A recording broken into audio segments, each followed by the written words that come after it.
नमस्कार श्रोते हो. जय श्रीराम. तुम्ही रोज देवपूजा करता का? मंदिरात जाता का? व्रत उपास करता का? पण जर पूजा करताना नकळत अशा काही चुका होत असतील ज्या शास्त्रांनी स्पष्टपणे वर्ज्य सांगितले आहेत, तर त्या पूजेचे अपेक्षित फळ मिळण्यात अनेक अडथळे येऊ शकतात. आजच्या या व्हिडिओमध्ये आपण शास्त्रामध्ये सांगितलेल्या पूजा अर्चनेतील 36 महत्त्वाच्या गोष्टी जाणून घेणार आहोत. या नियमामागील उद्देश, श्रद्धा, शिस्त, पवित्रता आणि देवाप्रती आदरभाव जपणे हा आहे. चला तर मग आपण सुरुवात करूया. पहिला नियम म्हणजे गणपतीला तुळस वाहू नये. शास्त्रानुसार श्री गणेशाच्या पूजेत दुर्वेला विशेष महत्त्व आहे. तुळस वाहणे वर्ज्य मानले जाते. दुसरं, देवीला दुर्वा वाहू नये. देवीच्या पूजेसाठी योग्य फुले, कुंकू आणि लाल पुष्पांचा उपयोग करावा. शिवलिंगावर केतकीचे फूल वाहू नये. केतकीच्या फुलाबाबत पुराणात उल्लेख असल्यामुळे ते भगवान शंकरांना अर्पण करणे टाळले जाते. भगवान विष्णूंना अक्षता वाहू नयेत. काही परंपरांमध्ये विष्णू पूजेत तुळशी दलाला अधिक महत्त्व दिले जाते. पूजा घरात 2 सारखे शंख ठेवू नयेत. एकाच प्रकारचे 2 शंख ठेवणे शुभ मानले जात नाही. मंदिरात किंवा देवघरात 3 गणपतीच्या मूर्ती ठेवू नयेत. देवघरात मूर्तींची संख्या मर्यादित आणि संतुलित असावी.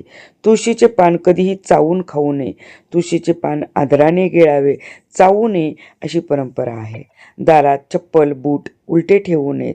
यामुळे अस्वच्छता, नकारात्मकता वाढते असे मानले जाते. दर्शन करून परत येताना घंटा वाजवू नये. देवळात घंटा प्रवेशाच्या वेळी वाजवावी.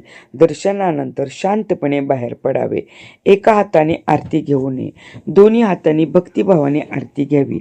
ब्राह्मणाला आसनाशिवाय बसवू नये.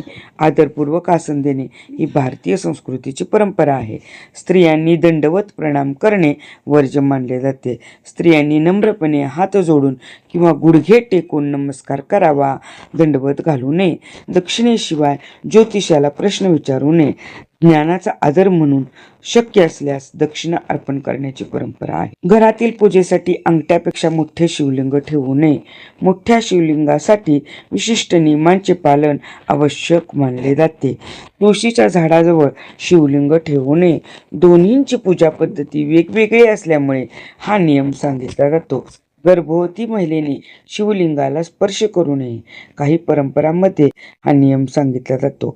मात्र विविध संप्रदायात मतभेद आढळतात. स्त्रियांनी मंदिरात नारळ फोडू नये ही काही परंपरांमध्ये प्रचलित असलेली प्रथा आहे. रजस्वला स्त्रीचा मंदिरात प्रवेश वर्ज्य मानला जातो. हा नियम काही पारंपरिक मतांमध्ये आढळतो, तर अनेक आधुनिक मंदिरांमध्ये वेगवेगळ्या पद्धती स्वीकारल्या जातात. कुटुंबात सुतक असल्यास पूजेच्या मूर्तीला स्पर्श करू नये. सुतक संपल्यानंतरच नियमित पूजा सुरू करावी. भगवान शंकरांची पूर्ण प्रदक्षिणा घातली जात नाही. जलहरी ओलांडू न देता अर्धी प्रदक्षिणा करण्याची परंपरा आहे. शिवलिंगावरून वाहणारे पाणी ओलांडू नये. त्या पाण्याला पवित्र मानले जाते. एका हाताने नमस्कार करू नये. दोन्ही हात जोडून नमस्कार करण्यास योग्य मानले जाते. दुसऱ्याच्या दिव्याने आपला दिवा पेटवू नये. स्वतःचा दिवा स्वतंत्रपणे प्रज्वलित करावा. चरणामृत घेताना उजव्या हाताखाली रुमाल किंवा डावा हात धरावा, जेणेकरून एकही थेंब खाली पडणार नाही. चरणामृत घेतल्यानंतर हात डोक्याला न पुसता प्रथम डोळ्यांना लावावेत. देवांना लोबान किंवा लोबानाची उदबत्ती अर्पण करू नये. स्त्रियांनी हनुमान आणि शनिदेवांच्या मूर्तीला स्पर्श करणे काही परंपरांमध्ये वर्ज्य मानले जाते. कुमारिकांच्याकडून पाया पडून घेणे टाळावे.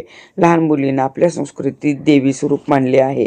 मंदिर परिसरात नेहमी स्वच्छता राखा. मंदिरात गर्दी असल्यास शांतपणे उभे राहून भगवंताचे नामस्मरण करा.